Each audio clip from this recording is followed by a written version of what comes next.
Selamat pagi, Ibu Bapak, Saudara-saudara sekalian. Kita berjumpa kembali di hari Rabu, 19 Januari 2022. Mari kita berdoa sebelum kita belajar firman Tuhan. Kita berdoa. Pagi hari ini kami naikkan syukur kepadamu ya Bapa yang ada di surga. Bapa yang penuh rahmat, memelihara istirahat malam hari kami, dan Bapa yang mengaruniakan kehidupan bagi kami di pagi hari ini. Bimbing kami ya Tuhan, dengan kuasa Roh Kudus-Mu dalam mempelajari firman-Mu, yang menjadi renungan, rema buat kehidupan kami, sehingga kami bisa melakukannya dalam hidup kami sehari-hari. Di dalam nama anak-Mu Tuhan Yesus Kristus, kami telah berdoa. Amin. Saudara-saudaraku sekalian, renungan pagi kali ini di hari Rabu 19 Januari 2022 bertajuk Giat dalam Pekerjaan Tuhan. Teks bacaan diambil dari 1 Korintus 15 ayat 58. Bapak Ibu Saudara-saudara bisa melihat 1 Korintus 15 ayat 58. Terjemahan baru Lembaga Alkitab Indonesia berbunyi demikian.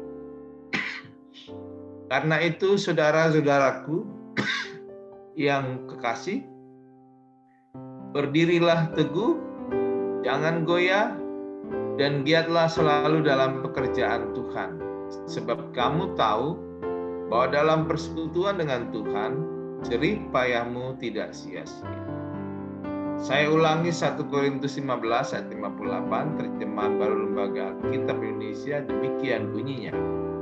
Karena itu saudara-saudaraku yang kekasih, berdirilah teguh, jangan goyah, dan giatlah selalu dalam pekerjaan Tuhan. Sebab kamu tahu bahwa dalam persekutuan dengan Tuhan, jerih payahmu tidak sia-sia. Saudara-saudara, nas renungan kita hari ini merupakan penjelasan Paulus akan arti kematian Yesus Kristus dalam iman Kristen. Yesus Kristus telah mati dan bangkit, membuktikan bahwa Yesus Kristus telah mengalahkan maut. Kebangkitan Kristus merupakan kemenangan atas kematian maut yang telah dikalahkan, dan kuasa maut telah bertepuk di dalam Yesus Kristus. Maut tidak lagi berkuasa atas hidup manusia. Kristus telah mengalahkan yang dapat binasa, agar orang yang mati dalam Tuhan beroleh hidup yang tidak binasa. Nah, saudara-saudaraku, dan sesudah yang dapat binasa ini mengenakan yang tidak dapat binasa, dan yang dapat mati ini mengenakan yang tidak dapat mati. Seperti genaplah firman Tuhan, maut telah ditelan dalam kemenangannya. Hai maut, di manakah sengatmu? Saudara-saudara, apa yang membuat Paulus begitu panjang lebar menerangkan arti kematian dan kebangkitan Kristus? Sebab menurut Paulus, ini jawaban Paulus, sebab menurut Paulus ada tugas, ada tanggung jawab kita yang memahami dan mengerti arti kematian Kristus dalam hidup. Diuraikan dalam pasal 15. Hal yang pertama adalah berdirilah teguh.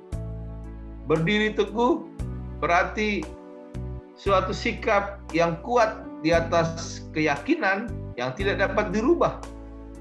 Sikap yang teguh dan tidak dapat digeser oleh apapun, sekalipun kita diancam oleh nyawa.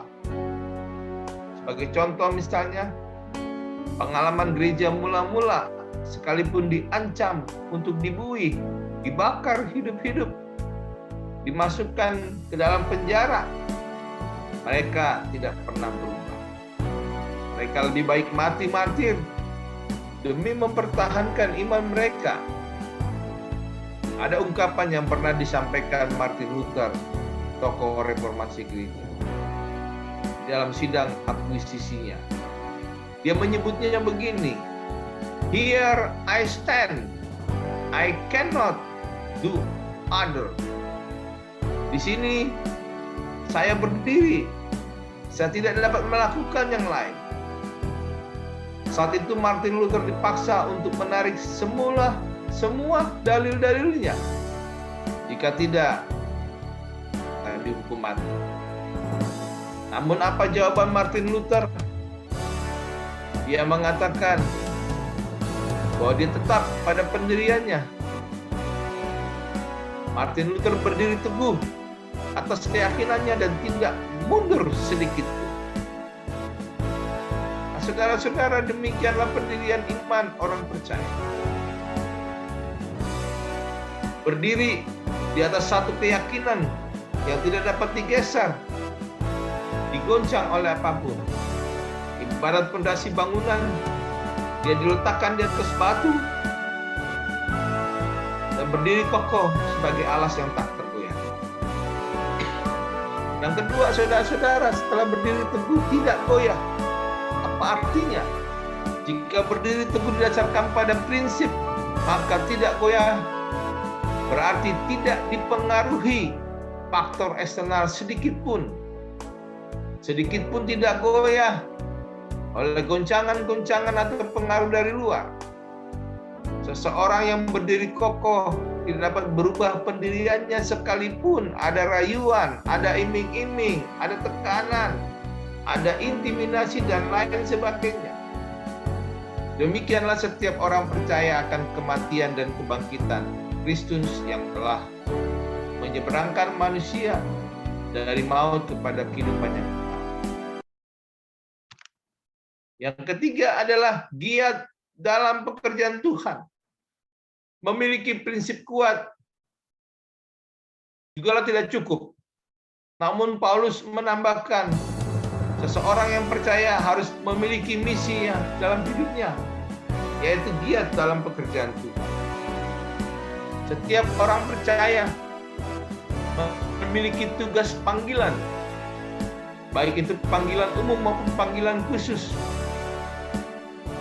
yang bertugas dan berkewajiban menjadi garam dan terang dunia, memuliakan Allah dalam hidupnya, serta mempersembahkan apa yang ada pada diri kita demi kemuliaan.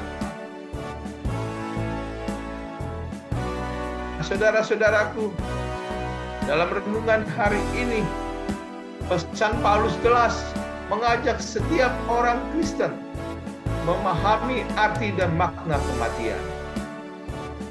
Kebangkitan Kristus akan memiliki keyakinan yang kuat dengan berdiri teguh, tidak goyah, dan semakin giat di dalam pekerjaan Tuhan. Oleh karena itu, mari kita tetap melakukan tugas.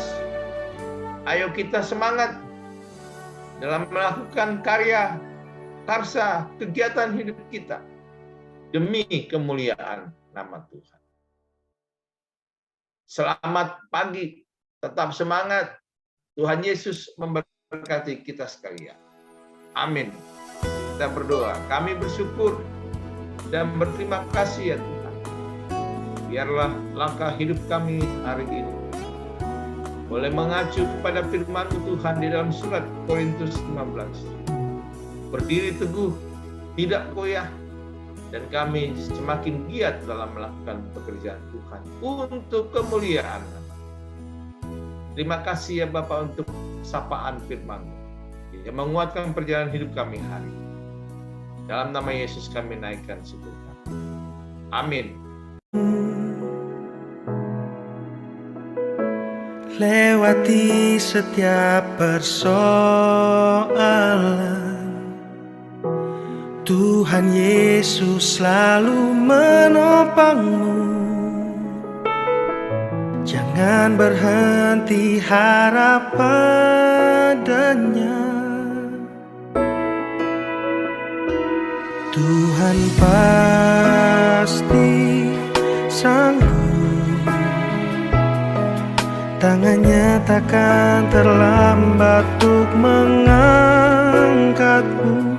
Tuhan masih sanggup, percayalah, Dia tak tinggal.